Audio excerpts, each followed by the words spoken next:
Hello viewers, welcome to Revathis Tamil Kitchen. Revathis Tamil Kitchen இன்னைக்கு ரொம்ப டேஸ்டான pineapple kesari ரொம்ப ஈஸியா எப்படி செய்யறதுன்னு பார்க்க போறோம். ஒரு ஸ்மால் ரெக்வெஸ்ட், இதுவரைக்கும் Revathis Tamil Kitchen சேனலை சப்ஸ்கிரைப் பண்ணாதவங்க சப்ஸ்கிரைப் பண்ணிக்கோங்க. மறக்காம பக்கத்துல இருக்க பெல் பட்டனை கிளிக் பண்ணிக்கோங்க. வாங்க பைனாப்பிள் கேசரி எப்படி செய்யறதுன்னு பார்க்கலாம். பைனாப்பிள் கேசரிக்கு 1 கப் வந்து பைனாப்பிள் எடுத்துர்க்கேன். இது வந்து சின்ன பீஸா கட் பண்ணிக்கோங்க. உள்ள வந்து மொத்தமா ரவுண்டா இருக்கு இல்லீங்களா, அதை கட் பண்ணிட்டு மேலே இருக்கிறத மட்டும் கட் பண்ணிக்கோங்க. 1 கப் ரவை. இப்போ கேசரி செய்ய ரவை வந்து வறுத்துக்கலாம். வாணல்ல ரவை சேர்த்து ஒரு 2 நிமிஷம் நல்லா வறுத்துடலாம். ரவை 2 நிமிஷம் வறுத்த பிறகு இதை வந்து வேற பிளேட்ல மாத்திரலாம். அதே பேன்ல நெய் வந்து 1 ஸ்பூன் விட்டுக்கோங்க. அதில் ஒரு 15 முந்திரி சேர்க்குறேன். முந்திரி திராட்சை வறுத்து எடுத்துடலாம்.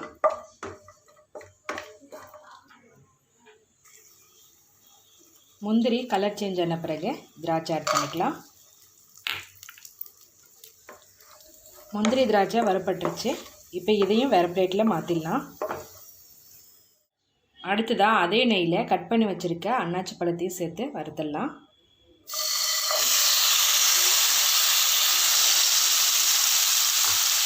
நல்லா ஒரு ஃப்ளேவர் கொடுக்கும்.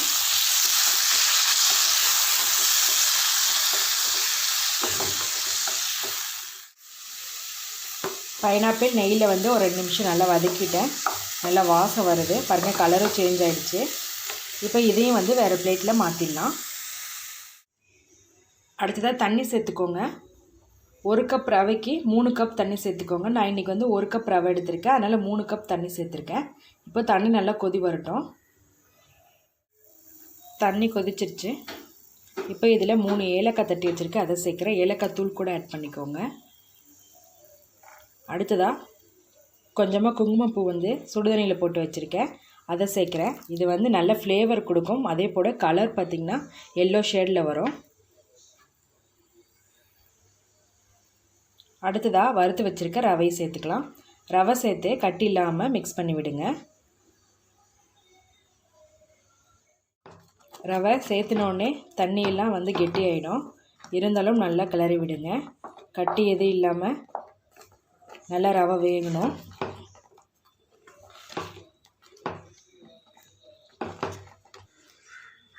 ரவை வந்து நல்லா வெந்துருச்சு.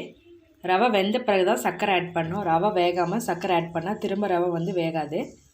இப்போ 1 கப் ரவைக்கு 1.5 கப் சர்க்கரை வந்து கரெக்டாக இருக்கும். உங்களுக்கு சுகர் வந்து கம்மியாக வேணும்னா 1.25 கப் சேர்த்துக்கலாம். நான் இன்றைக்கி 1.25 கப் சேர்க்குறேன். சர்க்கரை சேர்த்துனோடனே கொஞ்சம் தண்ணியாட்டம் வரும். கட்டி இல்லாமல் கரைச்சி விடுங்க.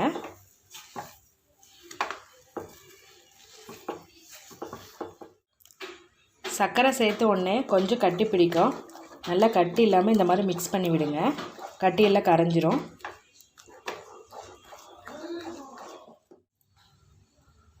அடுத்ததாக வறுத்து வச்சுருக்க பைனாப்பிள் சேர்த்துக்கலாம். சேர்த்து ஒரு 2 நிமிஷம் நல்லா வந்து மிக்ஸ் பண்ணி விடுங்க.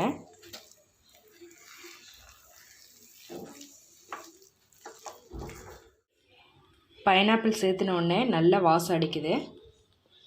கேசரி சாப்பிடும்போது இந்த பைனாப்பிள் நடுவில் கடிப்பட்டு சாப்பிட்டா டேஸ்ட் வந்து சூப்பராக இருக்கும்.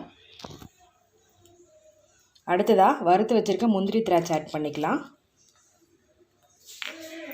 இன்னும் ஒரு 2 ஸ்பூன் நெய் சேர்த்துக்கலாம்.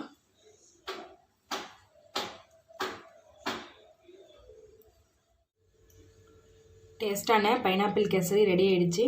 நீங்களே இதே போல் வீட்டில் செஞ்சு பாருங்கள். எங்கள் சேனலை சப்ஸ்கிரைப் பண்ணுங்கள். மறக்காமல் பக்கத்தில் இருக்க பெல் பட்டனை கிளிக் பண்ணிக்கோங்க. இந்த வீடியோ உங்களுக்கு பிடிச்சிருந்தால் லைக் பண்ணுங்கள், ஷேர் பண்ணுங்கள், கமெண்ட் பண்ணுங்கள். Revathis தமிழ் கிச்சன் பார்க்குற எல்லாருக்கும் ரொம்ப நன்றி.